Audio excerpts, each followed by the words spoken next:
Hari abantu bajya bavuga ati anti aging ntabwo ikora, anti aging y'amavuta ntikora, ibiki n'ibiki, ati ni scam, ariko ndagira ngo urebe aya mashusho y'aba bantu ko ari bane, aba bantu ko bagiye batandukanye, nawe umbwire.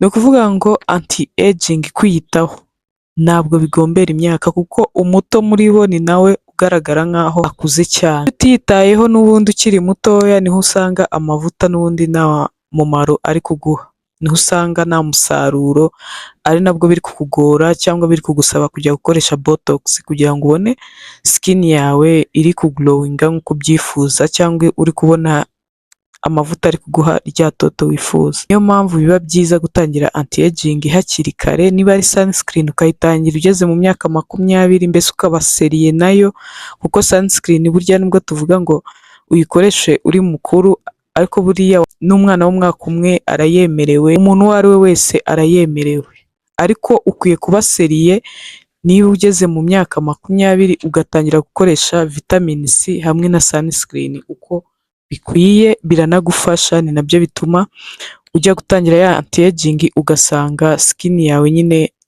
yarabyakiriye, mbese amavuta arimo araguha umusaruro wifuza. Uyu munsi rero ndashaka kwereka ibintu byagufasha muri anti aging niba aribwo ukiyitangira, niba utari usanzwe ubizi. Uyu munsi ngiye kukwereka product zagufasha gukora anti aging uko bikwiye, kandi ukabona umusaruro nk'uko ubyifuza. Nanakubwiye uko zikoreshwa, iza nijoro, izo ku manywa, byose hano ndabigufitiye, ngiye kubikwereka. In a world where beauty's prized, Yaqueli's here, we've got the guide. For skin so radiant, pure and bright, we'll be your partner day and night. Ikintu cya mbere ugomba guheraho ni ama-cleanse. Iyi ngiyi ntabwo ariyo nakabaye nkwereka, iyi ngiyi ikoreshwa gake mu cyumweru, ariko hari izindi ziri gentle tugira. N'iyi ngiyi ikoreshwa na oil, iyi ngiyi igakoreshwa na dry skin, ukazikoresha buri munsi ku manywa na nijoro.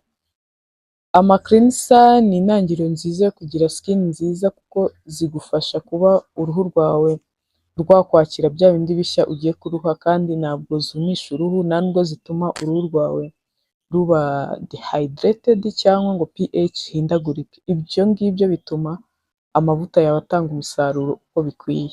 Ikindi kintu ukwiye kwitaho ni ama vitamin C.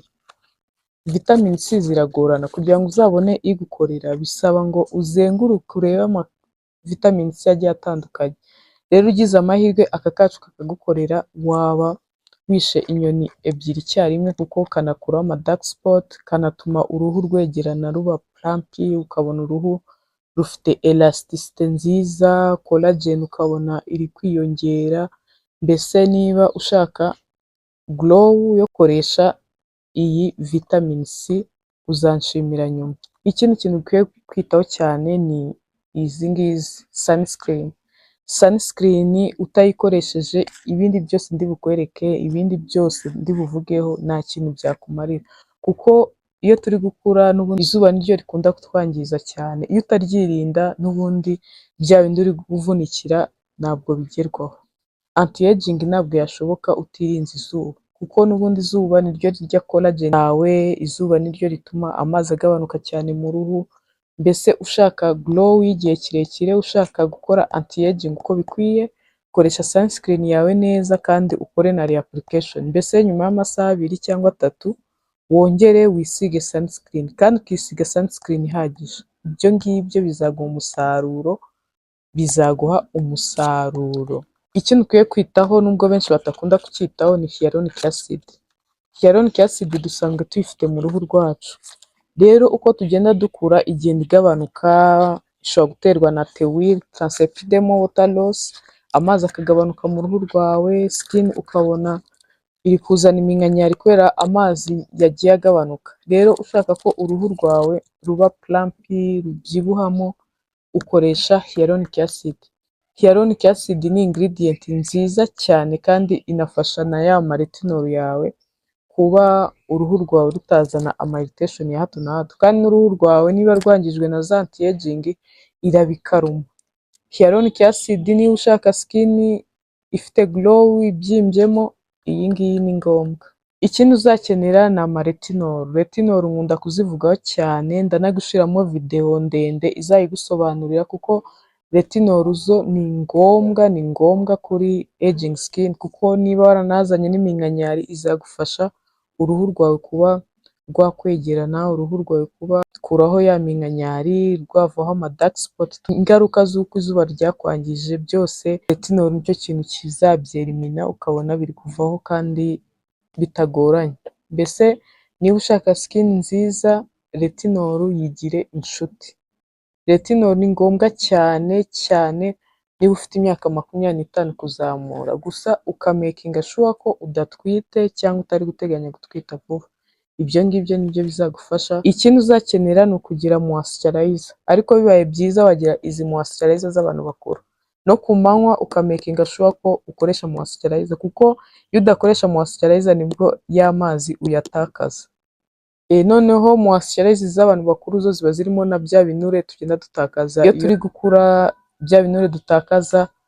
Izi moisturizer z'abantu bakuru zirafasha, ziba zirimo amaceramide, za hyaluronic acid, za urea, za fat acid, cholesterol. Mbese amavuta y'abantu bakuru ni ngombwa cyane kuyakoresha nyuma yo gukoresha za anti-aging nakweretse. Noneho ikirenze cya zino anti-aging ni uko harimo na peptide, kandi peptide nayo iri mu bintu biha amabwiriza uruhu rwawe, karubwira ati nimukore collagen, uyu muntu arayisabwa. Niyo mpamvu rero ari ngombwa kumenya iby'ingenzi ukwiye kugira. Niba usanzwe uri umukiriya wacu, ushobora kuvuga muri comment ko wabonye anti-aging ukatubwira. Nibyo, anti-aging zirakora pe. Wifuza ko twakugezaho izi product zacu, wanyandikira kuri iyo nimero iri kuri screen. Wibuke kudukurikira, wibuke kudufollowinga, wibuke kulikinga ibyo dukora. Niyo utahaha n'iyo like nayo iba ari support uduhaye.